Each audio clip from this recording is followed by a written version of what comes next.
নমস্কার, জিৎ আর অর্পিতা রান্নাঘরে আপনাদের সবাইকে স্বাগত। আজকে আমি আপনাদের সাথে শেয়ার করতে চলেছি আলু পটল সোয়াবিনের একটি দুর্দান্ত রেসিপি। আশা করছি এই রেসিপিটা আপনাদের খুব ভালো লাগবে। পুরো ভিডিওটা দেখতে থাকুন, একদমই স্কিপ করবেন না। তো চলুন দেখে নিই তরকারিটা আমি কিভাবে করছি। তো এই রেসিপিটা করার জন্য আমি এখানে পটল নিয়েছি এবং পটলের খোসাগুলো ছাড়িয়ে আমি মাঝখান থেকে অর্ধেক করে কেটে নিয়েছি। এখন আমি পটলের মধ্যে দিয়ে দিচ্ছি নুন আর হলুদ দিয়ে পটলটাকে নুন হলুদ দিয়ে ভালোভাবে মেখে 10 থেকে 15 মিনিটের মতন রেখে দেব।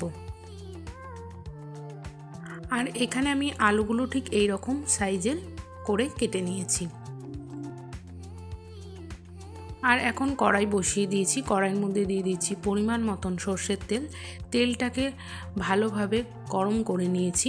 এখন তেলের মধ্যে আমি দিয়ে দিচ্ছি পটলগুলোকে লাল লাল করে ভেজে নেব এবং গ্যাসের ফ্লেম অবশ্যই মিডিয়াম টু হাই ফ্লেমে রাখবেন, একদম লো ফ্লেমে রাখবেন না। এখন আমি পটলগুলোকে লাল লাল করে ভেজে নেব।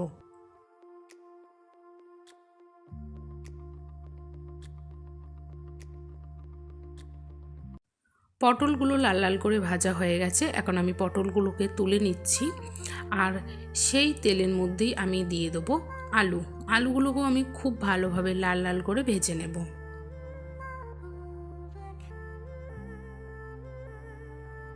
আলুগুলো লাল লাল করে ভাজা হয়ে গেছে। এখন আমি আলুগুলো তুলে নিচ্ছি আর এখন তেলের মধ্যে দিয়ে দিচ্ছি গোটা শুকনো লঙ্কার গোটা শুকনো লঙ্কার তেজপাতা দিয়ে দেবার পর আমি তেজপাতা শুকনো লঙ্কাগুলোকে লাল লাল করে ভেজে নেব।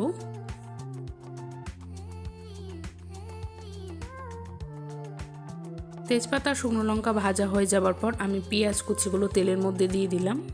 পেঁয়াজগুলো এখন আমি হালকা লাল লাল করে ভেজে নেব। আর আমি মশলার জন্য নিয়েছি রসুন, টমেটো, পেঁয়াজ আর আদা। এইগুলো সব একসাথে একটা মিহি পেস্ট তৈরি করে নেব।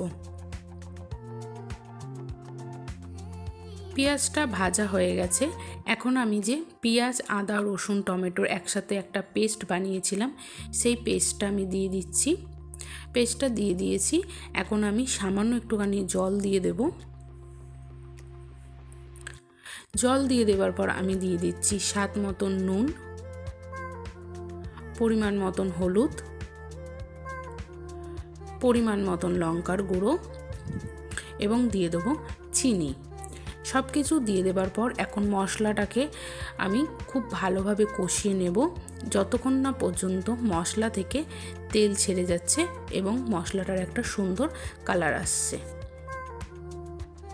দেখে বুঝতেই পাচ্ছেন যে মশলাটা কিন্তু সুন্দর কালার চলে এসেছে এবং তেলও ছেড়ে গেছে। এখন আমি ভেজে রাখা আলু আর পটলটা দিয়ে দিচ্ছি। আলু আর পটলটা দিয়ে দেবার পর মশলার সাথে খুব ভালোভাবে নেড়ে চেড়ে আরও কিছুক্ষণ সময় ধরে কষিয়ে নেব। কিছুক্ষণ কষিয়ে নেবার পর সেদ্ধ করা সয়াবিনটাকে খুব ভালোভাবে আমি জল চিপে মশলার মধ্যে দিয়ে আরও কিছুটা সময় নিয়ে আমি মশলাটাকে কষিয়ে নেব। দেখে বুঝতেই পারছেন যে কষানো হয়ে গেছে। এখন আমি হালকা উষ্ণ গরম জল অ্যাড করব। আপনারা আপনাদের পরিমাণ মতন বুঝে জল ব্যবহার করবেন। আপনারা যদি একটু মাখা মাখা খেতে পছন্দ করেন তাহলে জলটার পরিমাণ একটু কমিয়ে দেবেন এবং যদি ঝোল খেতে পছন্দ করেন তাহলে জলের পরিমাণটা একটু বাড়িয়ে দেবেন। তো আপনারা বুঝেই জলটা ব্যবহার করবেন। তো আমি এখানে মোটামুটি একটু ঝোল ঝোল রাখবো, তাই একটু জলের পরিমাণটা বেশি করেই ব্যবহার করেছি। এখন আমি জল দিয়ে দেবার পর খুব ভালোভাবে নেড়ে চেড়ে বেশ কিছুটা সময় নিয়ে ফুটিয়ে নেব